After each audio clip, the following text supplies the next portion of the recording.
Bonjour à toutes et à tous et bienvenue au Cryptos Technical Briefing. Chers amis, bienvenue, mardi 10 juin 2025, ravi de vous retrouver, Bitcoin à proximité de son record historique, le marché action mondial fait un nouveau record historique, semaine hyper chargée sur le plan des fondamentaux, la diplomatie commerciale se poursuit. À Londres, entre les États-Unis et la Chine, les informations arrivent, c'est chaud, c'est froid, en tout cas, le marché espère, et j'espère qu'il ne sera pas déçu, espère cette semaine voir se finaliser un accord commercial du moins partiel entre les États-Unis et la Chine, sachant que cette semaine vous avez aussi la mise à jour mercredi 11 juin de l'inflation US CPI au titre du mois de mai, 11 juin qui porte sur le mois de mai, sachant que si vous interrogez les entreprises par rapport aux tarifs douaniers, celles qui ont passé des hausses de prix en lien avec les tarifs douaniers indiquent l'avoir fait à partir du mois de mai.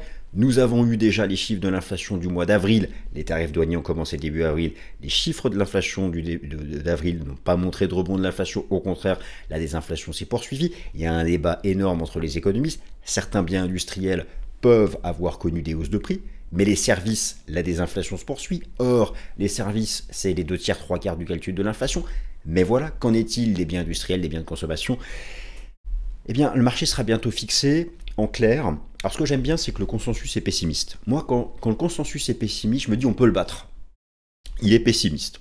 Que ce soit en version mensuelle ou annuelle, le consensus envisage un rebond de l'inflation dans les chiffres de mercredi. Alors, si ne serait-ce imaginez qu'elle soit simplement stable, impeccable, le marché fera les gros titres, les tarifs douaniers n'impactent pas l'inflation, les entreprises ont amorti ça en passant ça, en rognant un peu leur marge pour préserver le consommateur, mais en même temps elles sont pas bêtes, elles savaient que si elles passaient des hausses de prix, il y avait peut-être moins au final, moins de volume de consommation, bon elles font leurs petits calculs, elles sont pas là pour nous faire plaisir, elles sont là pour faire du pognon. Alors, et nous aussi, c'est ce que nous espérons faire, bien sûr, sur le marché des crypto-monnaies en particulier, sur Bitcoin. Alors, Bitcoin est à proximité de son record historique. Le bonheur, le sourire devrait être présent dans les chaumières de France et de Navarre qui investissent sur le marché des crypto-monnaies. Et pourtant, ce n'est pas le cas. Pourquoi? Parce que je le sais très bien qu'une grande majorité des investisseurs n'ont pas un Bitcoin en portefeuille. Rien. Même pas une petite fraction de Bitcoin. Ils sont investis sur les alts. Et les alts, sur ce cycle, qu'est-ce que c'est la cata? En fait, il n'y a même pas eu de saison des alts. Alors, je pose la question, dans l'éventualité où... alors, moi je pense que Bitcoin cassera son record historique. Je ne sais pas s'il le fera cette semaine. Je vais passer en revue un certain nombre d'éléments techniques, comme d'habitude. Et moi, vous savez que j'ai plutôt une conviction sur la seconde partie du mois, donc je ne me stresse pas pour cette semaine. Mais alors au final, je suis content parce qu'il y a eu un retest des 100K comme j'envisageais, ça a bien fonctionné, ça a tenu. Maintenant, ce cycle fait beaucoup de déçus parce qu'il est difficile, même sur Bitcoin d'ailleurs, pourtant il est bien construit, mais il y a eu régulièrement des longues périodes de range, des impulsions de quelques semaines, puis il se passait plus rien. Par contre, les altes, elles sont encore pas toutes. Prenez certaines altes majeures, c'est des belles tendances haussières qui sont tout en haut, mais si vous prenez la grande majorité des altes relativement à Bitcoin, il n'y a rien eu pour les altes. Il n'y a rien eu. Alors, le cycle est encore long. Moi, j'ai vraiment tous les cycles en mémoire. Je sais par exemple que les 2 premiers ont eu un push final en extrême fin d'année, donc octobre, novembre, voire décembre 2025. Vous voyez qu'il reste du temps. Donc, c'est la question que je pose. Je crois que j'ai choisi ce titre pour la vidéo. Quand je dis je crois, c'est parce que là, je l'enregistre, j'ai pas encore choisi le titre, mais j'ai des hypothèses de titre. Ce sera peut-être sur les altes, on verra bien. Bon, en tout cas, à la question de savoir, est-ce foutu? Est-ce foupoudave? Foutu, pourri d'avance. Foupoudave. Ça doit vous dire quelque chose. J'ai tiré ça d'un film. Foupoudave. Foutu, pourri d'avance. Est-ce foutu pourri d'avance pour les altes? Moi je dis non. Non, c'est pas foutu. Et donc je vais vous présenter dans cette vidéo mes baromètres. Pour l'instant, aucun donne le feu vert. Aucun. Mais lorsqu'ils le donneront, plus tard dans le cycle je l'espère, eh bien à ce moment-là, même des portefeuilles dans le rouge vif investis sur les altes auront l'espoir de peut-être au moins revenir à leur cours d'achat. Hein, je dis ça. c'est déjà pas mal, hein. Quand on a un portefeuille à moins 50%, on se dit que revenir à l'équilibre, au final, on a même le sentiment d'avoir gagné. Mais bon, au final, c'est pas le cas. Voilà. Donc la semaine est chargée sur le plan des fondamentaux. Le temps fort, c'est l'inflation mercredi. Et puis ce que je vous propose, c'est de passer en revue les graphiques avec un gros point Bitcoin, un point sur les alts, bien sûr les indices boursiers, le dollar et tutti quanti. C'est parti. Chers amis, écoutez-moi s'il vous plaît. Vous pouvez avoir les meilleurs investissements du monde, être holder de Bitcoin depuis plusieurs années. Si votre cybersécurité n'est pas assurée, vous allez tout perdre. Du moins, vous risquez de tout perdre. Oh là, je parle pas d'enlèvement physique dans les rues de Paris, ou dans toute autre ville d'ailleurs. Je parle de piratage de Wi-Fi public, je parle de liens d'hameçonnage, je parle de malware planqué dans les pubs. Et oui, chers amis, les pirates sont partout. Qu'est-ce qu'ils veulent? C'est simple. Vos identifiants, vos clés privées, ils veulent vos cryptos, votre carte de paiement crypto. Alors, c'est ici que le grand protecteur NordVPN intervient. NordVPN, c'est le VPN le plus rapide du marché. Navigation chiffrée, géolocalisation partout dans le monde, jusqu'à 10 appareils protégés en simultané. Mais surtout, avec l'abonnement plus, vous avez 2 armes de protection redoutables. Première arme, la protection anti-menace pro. Elle bloque les pubs malveillantes, les logiciels infectés et analyse les fichiers que vous téléchargez. Elle tourne même quand le VPN est désactivé, donc vous êtes complètement protégé. Deuxième arme, NordPass, un vrai coffre-fort numérique. Il vous crée des mots de passe béton, stocke les infos sensibles et vous prévient si vos informations confidentielles circulent déjà sur le dark web. En clair, vous blindez votre patrimoine financier numérique avec NordVPN et vous surferez tranquille sur le web. Bref, les risques numériques sont réduits à 0. Chers amis, offre du moment, 4 mois d'abonnement offerts sur tous les abonnements NordVPN de 2 ans avec mon lien exclusif en description. Suivez-le. Essai de 30 jours, satisfait ou remboursé. L'inflation US est donc le temps fort fondamental de la semaine. Bien sûr, la diplomatie commerciale, ça, ok, très bien. Mais en ce qui concerne la macro américaine, mercredi 11 juin, donc, inflation US, CPI. Donc le consensus est pessimiste parce que le marché pense que c'est à partir du mois de mai que les tarifs douaniers vont impacter le taux d'inflation des biens à la consommation. Bon. Moi j'aime bien quand il y a du pessimisme. Alors attention, le CPI est actuellement à 2,3, nominal 2,8 encore. Ce qui va être intéressant, c'est que si le nominal rebondit un peu et qu'on observe une baisse du corps, la version sous-jacente, qui exclut les éléments les plus volatiles et qui va essentiellement pondérer les services, ce sera quand même une bonne nouvelle. Ça montrera d'ailleurs que comme la première guerre commerciale, eh bien, les tarifs douaniers n'ont quasiment pas d'impact sur les services qui constituent l'essentiel de l'inflation. 2,3, 2,8, l'algorithme de la Réserve fédérale de Cleveland, que je suis pas mal, lui aussi est dans un relatif pessimisme. Enfin, alors, on passerait de 2,3 à 2,4 et de 2,8 à 2,84, c'est pas non plus incroyable. Par contre, le baromètre de l'inflation temps réel, Trueflation, toujours sous 2, toujours calme, malgré un petit rebond en mai lié aux éléments les plus volatiles, qu'on retrouve dans l'inflation nominale et pas sous-jacente.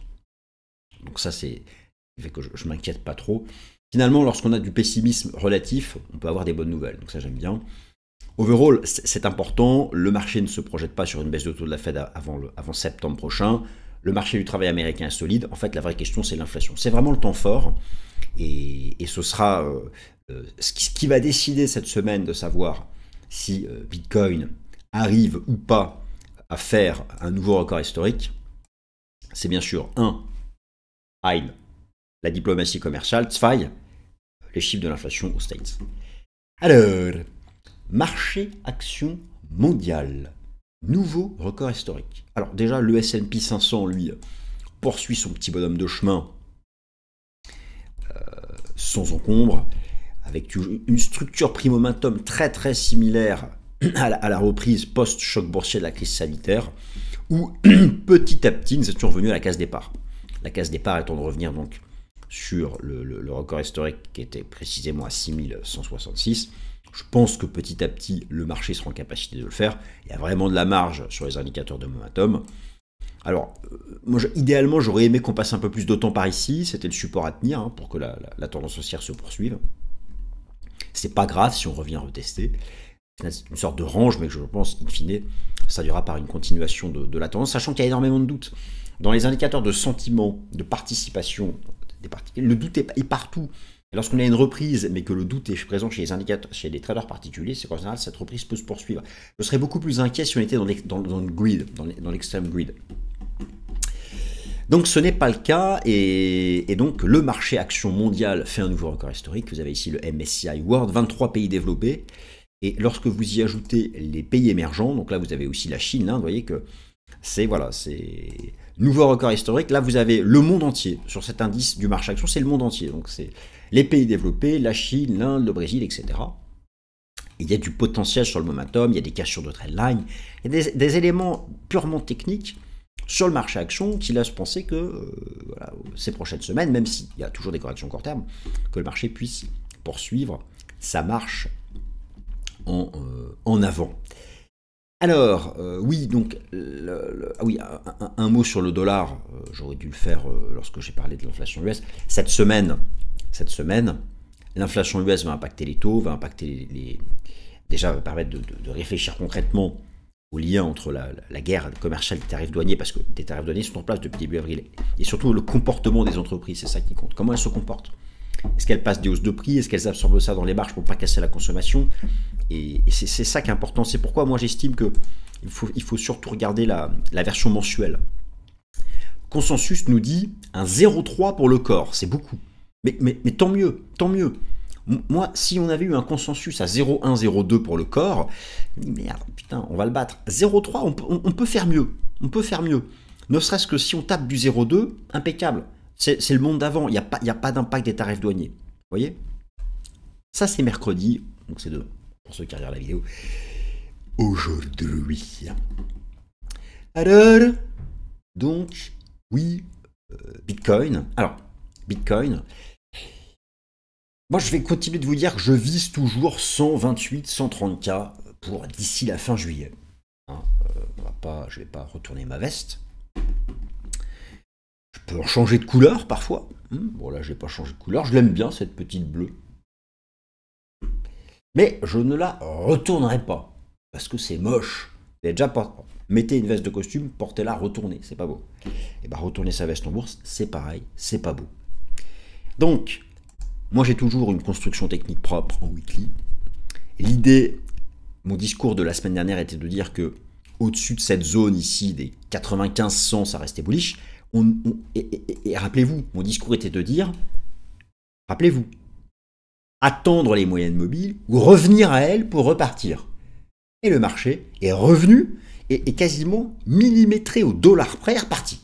C'est quand même un truc de dingue. EMA 50, SMA 50, on est venu les prendre gentiment.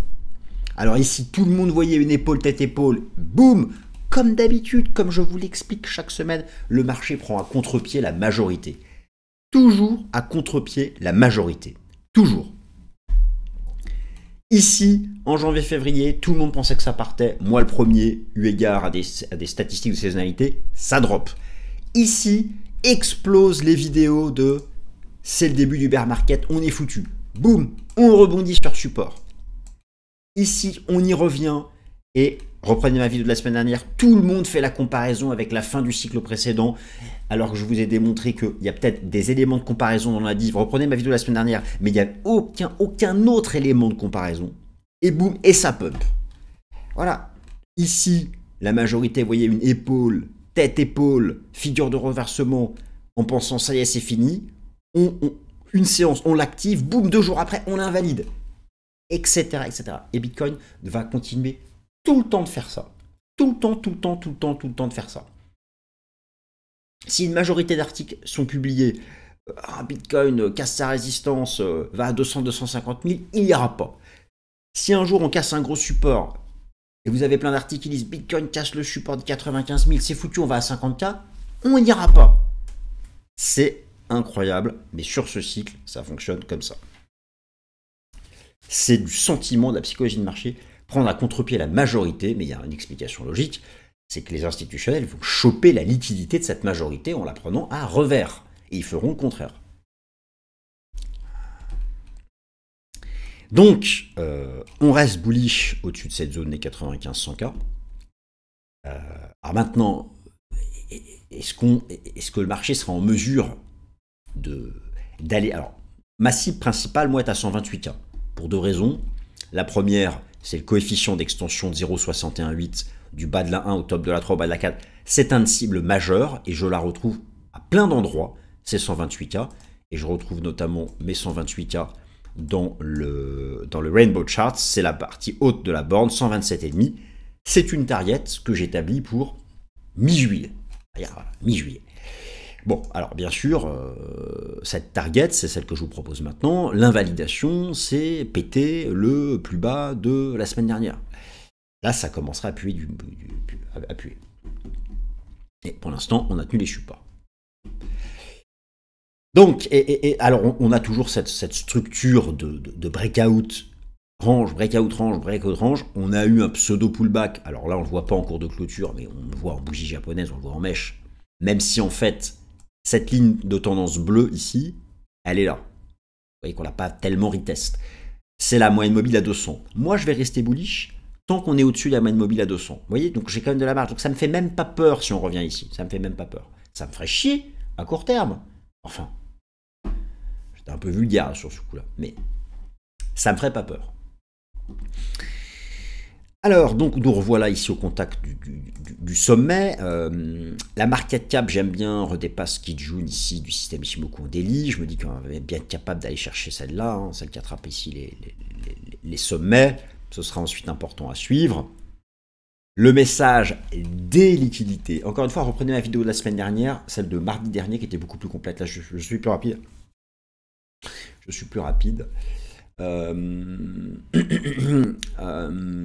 Les liquidités sont optimistes. Alors, ne cherchez plus quelle durée, quel machin. Moi, je travaille en intervalle 70-84 jours. Là, j'ai des divergences, c'est-à-dire elles ne convergent pas ensemble.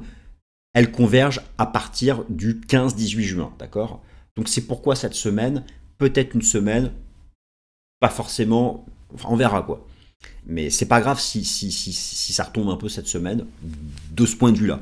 Mais la suite de la liquidité M2 nous donne un truc bullish hein, jusqu'à mi-juillet à peu près.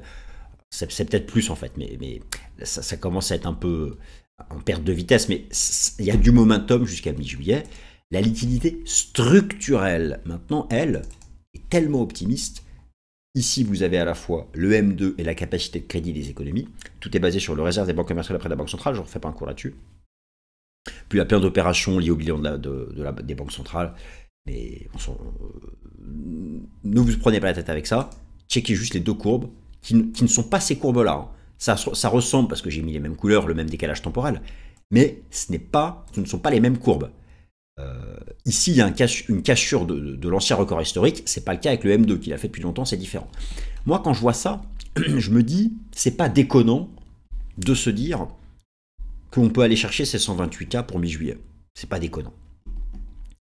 Alors, les alts. Saison des alts. Est-ce foutu? C'est quoi foutu? Pourri d'avance. Foupoudave. Est-ce foupoudave? Non. Non, c'est pas foupoudave. Mais effectivement, alors, la meilleure façon de se rendre compte, c'est le ratio total 3 sur Bitcoin. Lorsque la courbe est haussière, le numérateur surperforme et inversement. Total 3, on dégage Bitcoin, ETH et tout le reste. Et donc, voilà ce que fut les saisons des alts des cycles passés. Là, ça continue de glisser. Mais le jour, dès que j'ai une semaine bullish ici, qui active une divergence, c'est parti. Là, c'était le piège de la victoire de Trump, c'est retombé. Donc pour l'instant, pas de feu vert ici. Total 3, c'est faiblard, même si on a tenu le Kumo, on n'est pas sur ce pump-là, mais il y a de l'espoir. Ensuite, Others sur Bitcoin, ça, là, c'est pareil, hein. C'est en starting blocks, mais à un moment ou à un autre, si on ne tire pas le coup de feu, bah, on enlève les baskets, on retourne à la douche, et puis ciao, bye bye, et ça coule. Bon, mais là c'est pareil, hein. Je suis en attente, mais j'ai toujours pas le feu vert. Dodge sur BTC, pareil, on vient dans une zone basse. Est-ce que ça finira par faire un truc comme ça? En attente. La market cap de l'USDT, elle reste là-dessous, c'est baissier, c'est plutôt pas mal. Bon, la vraie clé, c'est la dominance de Bitcoin, de toute façon. Donc, la saison des alts, c'est quand la dominance chute. Là, elle chute pas. On est en zone haute. On n'est pas loin du 78,6 de retracement, mais c'est 66% de dominance. Il y a peut-être aussi peut-être une div, mais ce n'est que peut-être. Le Altcoin Season Index, on est vraiment dans la zone basse, on est en train de faire une espèce de grosse base de départ, mais tant qu'on sort pas par le haut, c'est pas actif, mais le jour où ça sort par le haut, après une grosse base comme ça, on remonte jusqu'ici, ça va nous faire une saison des altes. Donc, moi je dis, c'est pas foutu, en fait c'est pas foutu parce qu'on l'a pas eu. On l'a pas eu, on a eu des mini-saisons, sur notre cycle qui a commencé ici, on a eu des mini-saisons des altes, vous voyez, mais on n'a pas eu ça. Et on n'a pas eu ça, on n'a pas eu ça. Je suis pas sûr qu'on ait ça. Il ne faut pas rêver, mais je pense qu'on peut à un moment ou à un autre se faire un truc comme ça. Et peut-être qu'on s'arrêtera ici. Donc là, quand j'enregistre la vidéo, j'ai pas le signal. Donc est-ce foutu? Non. Est-ce que ça a commencé? Bah non. Est-ce que ça commencera? Je l'espère. Et est-ce que pour que ça commence, il faut qu'un Bitcoin aille chercher ses cibles théoriques pour ensuite passer le témoin? Avec peut-être derrière des éléments plus favorables du côté de la diplomatie commerciale et de la Fed, c'est possible aussi. Va-t-il falloir attendre l'extrême fin de cycle? En gros, et là ça va vous déprimer, va-t-il falloir attendre octobre et novembre 2025 pour que les altes se bougent le fion? Octobre et novembre. Ça fait juin, juillet, août, septembre. On n'est plus à 4 mois près quand on attend depuis le début du cycle. Mais c'est une possibilité. En tout cas, dans mes baromètres favoris, si je dois retenir deux, je retiens Others sur Bitcoin, donc c'est la profondeur des altes sur Bitcoin, et ne serait-ce que je veux juste une cassure de ce type, une bougie weekly favorable, et c'est bon. J'ai mes divs, mais j'ai pas le signal. Et bien sûr, Total 3 sur Bitcoin. Le risque, c'est qu'il aille ici. Là c'est all-in sur les alts. Mais là, ça glisse. Il y a potentiellement une div, il suffirait d'une semaine de rebond, et c'est parti. Mais j'ai pas le signal encore. J'ai pas le signal.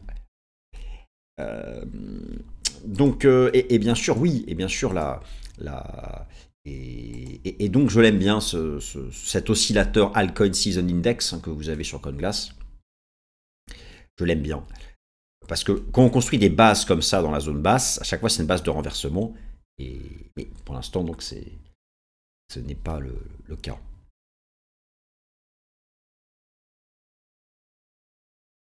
Alors, ETH. ETH, il faut surveiller, c'est le même niveau, regardez, que le départ de Trump. Les 2700 $. On a une sorte de compression ici que j'aime bien, qui je pense, j'espère, sera une figure de continuation. Après ça, donc, si ça reteste en bas, c'est pas grave, mais vous voyez, tant qu'on est là-dedans, et à un moment ou à un autre, si on recasse les 2770, comme ici, on part. Et ETH BTC est toujours très favorable. Donc on a le bottom sur ETH BTC. Solana, en fait, on est au milieu du range entre 100 et 260. Là, on est pris entre SMA 100 et SMA 200. Bon, c'est un peu plus faiblard que TH. Le machin se cherche. Mais bon, je pense que tant qu'on maintient ce niveau, au-dessus des 140, il y a la possibilité que ça reparte. Maintenant, voilà, la vraie résistance, la moyenne mobile à 200 jours. Le BNB, c'est vraiment celui qui est, entre guillemets, quasiment le plus prometteur, avec une hyper compression en mode starting block sous cette ligne de départ, qui rappelle beaucoup cette phase-là, sauf qu'il n'y a pas le signal encore. Bien sûr, ce serait dommage de chasser en bas, mais on y croit, toutes les moyennes mobiles sont en soutien. Et le GRT, ben, j'ai pas grand chose à dire dessus. Le machin, il est plus ou moins tout en bas. Ça ressemble pas vraiment à une figure de renversement. Et c'est pas vraiment de base de départ. Bon, si Bitcoin repart lui aussi, mais je trouve que c'est faible comme jeton. Je parle hein, parce que c'était un jeton demandé dans le sondage. Et je le trouve faiblard. Je le trouve faiblard. Je vous montre un jeton fort. Je vous montre à AV, voilà. C'est l'inverse du GRT. Voilà, donc, j'ai plus confiance sur ce type de pattern. Voilà donc pour Bitcoin. Est-ce qu'on n'est pas remonté un peu trop vite? En tout cas, moi, mes éléments de liquidité me disent que voilà, on peut patienter jusqu'à mi-juin, fin juin, que c'est pas très grave si on continue de faire un peu d'hésitation là-dedans. Et de toute façon, cette semaine, c'est vraiment l'inflation US. et la diplomatie commerciale. Donc ce sera même pas technique hein, pour que Bitcoin puisse faire sauter ce verrou. Il faut des bonnes nouvelles sur l'un de ces deux plans, idéalement les deux. Et voilà. Et le support là à tenir, je dirais que c'est 106K.